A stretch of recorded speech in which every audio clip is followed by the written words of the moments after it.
BTech BSc agriculture join అవ్వాలనుకుంటున్నారా? తెలుగు వారు ఎక్కువగా చదువుతున్న యూనివర్సిటీ ఐటీఎం యూనివర్సిటీ గ్వాలియర్. నమస్కారం గురుగారు. శ్రీమాత్రే నమః. గురుగారు, ఆషాఢ మాసం వచ్చిందంటే కొత్తగా పెళ్ళైన జంట విరహ వేదన అనుభవించాల్సిన సమయం అని చెప్పేసి అంటూ ఉంటారు. అసలు ఎందుకు వచ్చిందంటారు? కొత్త అల్లుడు అత్తగారు ఒకే గడప దాటకూడదు, మూడు పిల్లలు కలిసి ఉండకూడదు అని ఇలాంటివి వింటూ వస్తున్నాము. సో దాని వెనక ఉన్న సైంటిఫిక్ రీజన్ ఏంటంటారు గురుగారు? అసలు తప్పకుండా తెలియజేస్తానమ్మా. ముందుగా ప్రేక్షకులందరికీ శ్రీమాత్రే నమః, శ్రీ గురుభ్యో నమః.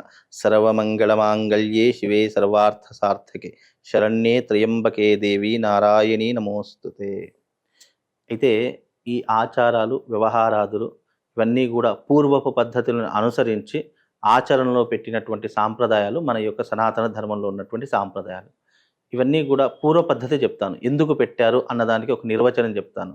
అయితే అప్పుడున్నటువంటి కాలమానం ప్రకారం, అప్పుడున్నటువంటి వ్యవహార శైలి ప్రకారం ఆ సాంప్రదాయం అనేటటువంటిది ఆ కాలంలో ఎందుకు ఆచరించడం జరిగిందంటే, ఆషాఢ మాసము అనేటటువంటి మాసం దేనికి ప్రతీక అంటే రైతులకు చాలా ప్రతీక.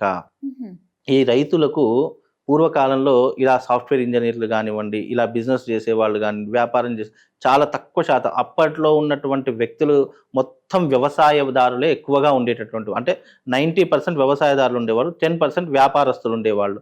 అయితే ఈ యొక్క సమయాలలో ఎవరైతే, అది కూడా ఆషాఢ మాసంలో ఎందుకు ఇలా పెట్టారంటే, ఎవరైతే వివాహమైనటువంటి కొత్త జంట ఉంటుందో ఆ కొత్త జంట ఇంట్లో భార్య భర్తలు కలిసి ఉండాలనేటువంటి ప్రేమ అనురాగం పెరిగిపోతుంది. భార్య మత్తులో పడిపోయి, భార్య ప్రేమలో పడిపోయి ఎక్కడ పనికి దూరం అవుతాడో, ఎక్కడికి పొలానికి వెళ్లకుండా ఉంటాడో అనేటటువంటి ఒక భయం ద్వారా ఈ ఆషాఢ మాసంలో ఇద్దరు కలవకూడదు. ఒకవేళ కలిసినా కూడా దాని సైంటిఫిక్ రీజన్ ఏంటి అంటే, ఆషాఢ మాసంలో కలిస్తే ఒక 1 monthకి 2 monthsకి ప్రెగ్నెన్సీ వస్తుంది. మళ్ళీ డెలివరీ ఎప్పుడు అవుతుంది? వేసవి కాలం, అత్యంత ఎండలు ఉన్నప్పుడు అవుతుంది. ఇప్పుడు ఆషాఢ మాసంలో ప్రెగ్నెన్సీ కనుక అయితే వేసవి కాలంలో డెలివరీ అయ్యేటటువంటి సూచనలు ఎక్కువగా ఉంటాయి. కాబట్టి అది అప్పుడు ఉన్నటువంటి తరహాలో ఎండాకాలం అంటే పిల్లలకి ఏదైనా ఇబ్బంది అవుతుంది, డెలివరీ ఏదైనా ప్రసవం ఏదైనా ఇబ్బంది అవుతుంది అనేటటువంటి ఒక సూచిక ద్వారా కూడా ఆషాఢ మాసంలో అల్లుడు అలాగే కోడలు ఒక దగ్గర ఉండకూడదు. అలా ఉన్నట్టయితే ఇబ్బంది అవుతుంది. అలా అత్తా కోడలు ఒక దగ్గర ఉండొద్దు, అలాగే అల్లుడు అలాగే ఈ ఇద్దరు కూడా ఒక ఇంట్లో ఉండకూడదని శాస్త్రము. అలాగే ఒక ఇంట్లో గనక ఉన్నట్టయితే ఏమవుతుంది అని అంటే గనక, భార్య కొంగు పట్టుకొని తిరిగితే ఒకవేళ అత్తా కోడలకు గొడవ అవుతుందేమో, ఇలాంటి ఒక ఆలోచనలు కూడా మొదలవుతాయి. ఎందుకంటే అయ్యో పొలానికి వెళ్లకుండా, పనికి వెళ్లకుండా ఎప్పుడు భార్య చుట్టూ పెట్టి తిరుగుతున్నాడు, భార్య కొంగు పట్టుకొని తిరుగుతున్నాడని అంటే కన్న తల్లికి ఎలాగైనా కోపం వస్తుంది, లేదా ఈర్ష్య అసూయ ద్వేషం అనేది పెరిగిపోతుంది ఆటోమేటిక్లీ సైంటిఫిక్ రీజన్గా. కాబట్టి అలాంటి ఇబ్బందులు జరగకుండా ఉండడానికి మన పూర్వీకులు ఈ పద్ధతిని ఎక్కువగా ఆచరణ పెట్టడం జరిగింది. అది పూర్వ పద్ధతి. అప్పుడు ఆషాఢ మాసంలో ఒకవేళ ప్రెగ్నెన్సీ వస్తే వేసవి కాలంలో డెలివరీ అయ్యే సూచనలు ఉన్నాయి, మళ్ళీ ఎండలు మండిపోయేటటువంటి సూచనలు ఉన్నాయి అని ఒక పద్ధతి ఒకటి పెట్టారు. అలాగే ఈ మాసంలో గనక ఆషాఢ మాసంలో అమ్మవారి యొక్క వారాహి గుప్త నవరాత్రులు జరుగుతాయి. వారాహి నవరాత్రులు కూడా ఆషాఢ మాసంలో ప్రారంభమవుతాయి. కాబట్టి ఆషాఢ మాసంలో అమ్మవారి యొక్క నవరాత్రుల సమయంలో గనక భార్యాభర్తలు రమించినా కలిసినా అది కూడా ఒక దోషంగా పరిగణించబడతాం. కాబట్టి ఇవన్నీ కూడా సూక్ష్మాతి సూక్ష్మంగా ఆలోచన చేసి, ఎందుకంటే అన్ని విషయాలు అందరికీ చెప్పడానికి అవకాశం ఉండదు. కొన్ని శాస్త్ర నియమాలు ఎట్లా ఉంటాయంటే, ఏదైనా చెప్పారంటే అది శాసనమే అంతే, ఇక దాన్ని మార్చడం కానీ చేర్చడం కానీ ఏమీ ఉండదు. కాబట్టి ఇది ఒక శాసనంలా పెట్టేశారు. కాబట్టి దీన్ని మార్చడానికి కుదరదు. కాబట్టి ఆషాఢ మాసంలో అత్తా కోడలు ఒక దగ్గర ఉండకూడదు. అలాగే భర్త అనేటటువంటి వాడు పొలం పనులకు వెళ్తాడు. కాబట్టి ఇంకోటి, ఆషాఢ మాసం వర్షాలు అధికంగా కురిసేటటువంటి సమయం. ఈ సమయంలో పొలంలో నాట్లు వేయకపోతే పంటలు పండవు అనేటటువంటి ఆలోచన ఒకటి. ఈ సమయంలో తప్పకుండా వాతావరణం అనేటటువంటిది 3 కాలాలు సమాంతరంగా ఉంటాయి.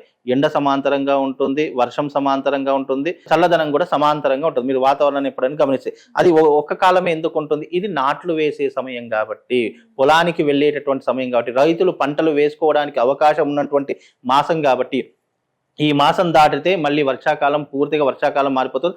నాట్లు వేద్దామన్నా కూడా పంటలు పండనటువంటి సమయం. కాబట్టి ఇది రైతులకు చాలా అరుదైనటువంటి మాసం. కాబట్టి అందుకే కొత్తగా పెళ్లికి మాత్రమే చెప్పారు తప్ప 5 సంవత్సరాలు గడిచిపోయింది, పిల్లలు ఉన్నారు అంటే అలాంటి వారికి ఏమీ చెప్పేటటువంటి అవకాశాలు లేవు. కేవలం ఈ యొక్క ఉద్దేశంతోనే ఆషాఢ మాసం అనేటటువంటి ప్రధాన మాసంగా, రైతులకు ఒక పండగల, నాట్లు వేసుకోవడానికి ఒక అవకాశంగా ఉన్నటువంటి మాసమే ఈ ఆషాఢ మాసము అని పేరు. కాబట్టి ఇందులో ఇన్ని డిమాండ్స్ ఉన్నాయి. కాబట్టి అందుకే కొన్ని తరహాలో పెద్దలు చెప్పినటువంటి సూచికలు పాటిస్తే మన సనాతన సాంప్రదాయం బాగుంటుంది. అందులోనూ ఆషాఢ మాసంలో వారాహి నవరాత్రులు ప్రారంభమవుతాయి, గుప్త నవరాత్రులు. అలాగే ఆషాఢ మాసంలో ఎన్నో రకాలైన క్రతువులు ప్రారంభమవుతాయి. కాబట్టి అందుకే కొన్ని నిషిద్ధంగా చేయడం జరిగింది. కాబట్టి ఇప్పుడు కొత్తగా పెళ్ళైనటువంటి జంట దూరంగా ఉండాలంటే మీరు అన్నట్టు చాలా కష్టతరమైనటువంటి పనే. కాకపోతే ఆ కష్టాన్ని కూడా ఇష్టంగా మార్చుకునేటటువంటి అవకాశాలు అప్పట్లో ఉండేవి. ఇప్పుడంటే ఆ లైఫ్కి ఈ లైఫ్కి పూర్తి డిఫరెంట్ ఆఫ్ లైఫ్. అప్పుడున్న కల్చర్ వేరే, ఇప్పుడున్న కల్చర్ వేరే. అప్పుడు ఏసీలు లేవు, ఫ్యాన్లు లేవు, కూలర్లు లేవు, ఏమీ లేవు. కాబట్టి అప్పుడు డెలివరీ అయ్యేటటువంటి సమయంలో ఇబ్బందులు అవుతాయి అనేటటువంటి సూచిక ద్వారా ఈ నియమాన్ని పెట్టారు. కానీ ఇప్పుడున్నటువంటి సమయంలో అంటే రైతుల పంటలు పండించేటటువంటి విషయాలన్నీ తక్కువైపోయాయి. బిజినెస్లు, ఆదాయాలు, అలాగే ఈ రకమైన సాఫ్ట్వేర్ ఇండస్ట్రీలు చాలా పెరిగిపోయాయి. కాబట్టి ఇప్పుడు ఎవరు పట్టించుకోవట్లేదు. కొంతమంది పల్లెటూరులో ఇప్పటికీ కూడా అలాంటి వ్యవహారాది సాంప్రదాయాలు తప్పకుండా పెట్టేటటువంటి వారు. కాబట్టి పల్లెటూరులో కొన్ని నడుస్తున్నాయి. సిటీలో కూడా కొంతమంది ఆ వాతావరణం నుంచి వచ్చిన వాళ్ళు తప్పకుండా ఆషాఢ మాసం వచ్చింది అత్తా కోడలు ఒక దగ్గర ఉండకూడదని చెప్పేసి కోడల్ని పుట్టింటికి పంపించే సాంప్రదాయం ఇప్పటికీ కూడా కనిపిస్తుంది. కాబట్టి అలాంటి నియమాలు ఎక్కువగా పెట్టడం జరిగింది. ఇప్పుడు అంటే సాఫ్ట్వేర్ ఇంజనీర్స్ వచ్చారు, తర్వాత జాబులు చేసే వాళ్ళు ఎక్కువైపోయారు, బిజినెస్ చేసేవారు ఎక్కువైపోయారు. కాబట్టి అలాంటి నియమాలు కొంతమంది పాటించటం లేదు. అది పూర్వపు పద్ధతిలో అలనాటి కాలంలో ఇలా ఉండేది. అదే ఆచార వ్యవహారంగా మారింది. కొంతమంది పాటిస్తున్నారు, కొంతమంది పాటించట్లేదు. అంతే తప్ప దీనికి పెద్ద రీజన్స్ లేదా ఇలా కలిస్తే ఏదో ఇబ్బంది అవుతుంది, ఏదో ఆ దోషాలు అవన్నీ ఏమీ లేవండి. అవన్నీ భయభ్రాంతులు చేయడానికి. ఎందుకు భయభ్రాంతులు అంటే మీన్స్ భయపెడితే కానీ వినేటటువంటి సిచ్యువేషన్ అప్పుడు ఉండేవాళ్ళు కాదు. మనకి ఏ శాస్త్రమైనా గుర్తుపెట్టుకోండి, ఏ సాంప్రదాయమైనా ఏదైనా కూడా భయాన్ని జోడించి పెడితేనే నమ్మేటటువంటి సాంప్రదాయాలు అప్పట్లో ఉండేవి. లేదంటే నీకు ఇది అయిపోతుంది లేదా ఇంట్లో ఏదైనా ఇబ్బందులు జరుగుతాయి అంటేనే ఆ వ్యక్తి చేస్తాడు. లేకపోతే భయమే లేకపోతే, ప్రతి ఒక్క దానికి భయం లేకపోతే దేన్ని లెక్క చెయ్యరు. అందుకే కొన్ని భయాన్ని జోడించి చెప్పారు, కొన్ని సాంప్రదాయాన్ని జోడించి చెప్పారు, అలాగే కొన్ని సైన్స్ని జోడించి కూడా చెప్పారు. అన్నింటినీ జోడిస్తేనే మన సనాతన సాంప్రదాయం అయింది. ధర్మము, ఆచారాలు, వ్యవహారాదులన్నీ కూడా ఇందులో నిక్షిప్తమై ఉంటాయి. కాబట్టి ఈ ఆషాఢ మాసం అందుకే ఇంత ప్రాధాన్యతగా నిలిచిందమ్మా. ఓకే, అటు వాతావరణం గురించి కానీ, అటు ఏంటంటే సంబంధాలు, మానవ సంబంధాలు మెరుగుపరచడంలో కానీ, పని పట్ల ఆ ఇంట్రెస్ట్ కలిగించడంలో కానీ ఇవన్నీ కూడా దూరంగా పెట్టారు అన్న వాస్తవికంగా మాకు తెలియజేసినందుకు ధన్యవాదాలు.